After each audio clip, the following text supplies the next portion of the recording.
Whiplash is not something we like to see come in, but when it does, we're prepared to treat it. We have the beveled L-bar from Dr. Raymond Nimmo of Polymer Chiropractic. It fits rather nicely in the lamina groove to get deeper than we can get with our fingers quite often. So you can place it at a 45-degree angle and go with the fibers and then scoop just a little bit over those muscles in the lamina groove.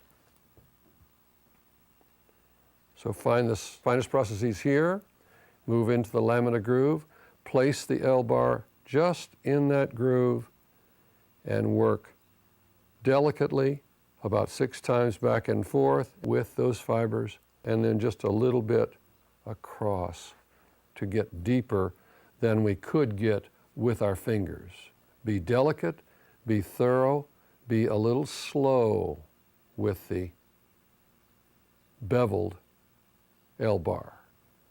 When it's fresh, we know to put ice on it and to restrict our movements and our touch of the neck to be a very light touch. We instruct them on the use of hydrotherapy, and if it's recent in the last three or 4 days, we wouldn't even put heat on it. But if it, let's say I had a whiplash 10 years ago, or 5 years ago, or 3 months ago, then we would certainly put heat on it to warm it up and then do what we can and finish with ice. And be careful on the structures that are especially affected. If you want to stay away from rotation, we'd first begin with re-encouraging flexion and extension. We do not start them with turning the neck. In fact, that's why they generally get the collar. The collar is not treatment. The collar is put there to keep them from turning or bending their head to the side. So when we have them come in, they might take off their collar and receive their treatment. We would not be moving the neck around. We would be moving the neck only in flexion and extension. We might measure that with the goniometer to see what they have when they come in. And then over the weeks that we see them, once a week, twice a week, we might measure again after 3 weeks or after 6 treatments and see that they've gained 20 degrees. In addition to lamina groove, we can easily pick up our Thumbsaver and work along the occipital ridge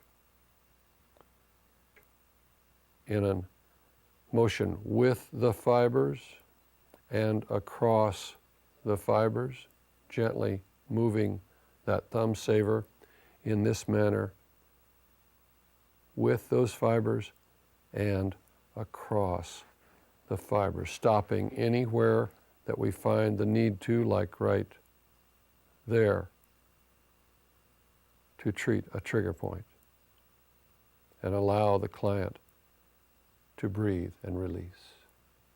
So the Thumbsaver can be used all along the occipital ridge, down the lamina groove itself, even to the top of the scapula to treat the Levator scapula, which comes up and attaches to 4 of the cervical vertebrae. So here's a treatment for the Levator scapula. Cross fiber right at the corner of the scapula. Can bring the hand over and create a little more slack in it and get into it just like that. By bringing the shoulder down, creating slack in the Levator scapula. It's not just that we do good work, but we want to document that good work. And we can document that good work with a picture. We can take, rather than take our camera, which might be a violation of the HIPAA, we could take their camera and photograph their neck and whatever they could do in the 4 motions of the neck. Then they've got it as a record on their camera, and that doesn't violate HIPAA at all. You end up with a series of photos about how their neck rotation increased. She or he will show those pictures to someone and say, look at what that therapist, whoever it was, whichever one of you it was, that did all this good work. In 6 sessions, I had 10 years of that injury, and now I can move my neck, and they can't believe it. Is that kind of practice you want to have? Well, hang in there, because that's what's possible with this approach to clinical therapy.